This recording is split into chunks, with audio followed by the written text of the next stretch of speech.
Masisipag na tao, sama-samang totoo. Ang kasuotang suot bunga ni ng Binibini pawis, Andrea anino ng Calexo pag-asa, ligaya'y sumisiklab. ay nagpapakita hindi lamang ng masaganang ani, kundi pinagdiriwang ng barangay New Calipo ang bunga ng sipag, pag-asa at pagkakaisa. Ang Festival Green ay buhay na sagisag ng bawat magsasakang buong pusong nagsisikap para sa kinabukasan ng komunidad. Ang kanyang ginituang kasuotan ay sumasalamin sa kasaganaan.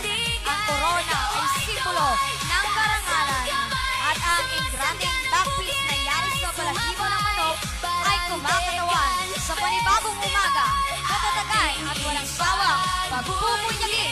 Isang paringal na pagpupugay sa kultura, tradisyon at diwang nagkakaisa ng barangay New Calipo. Muli, Festival Queen ng barangay New Calipo, Binibini Andrea Marange Calexo. Servisyo'y maaasahan. Kabataang handang maglingkod, laging nangunguna. Sa gabay ni SK Chairman T. Joy Bourbon, pag-asa'y buhay na buhay. Tunog ng tambol, galaw ay matatag, kulay ng kultura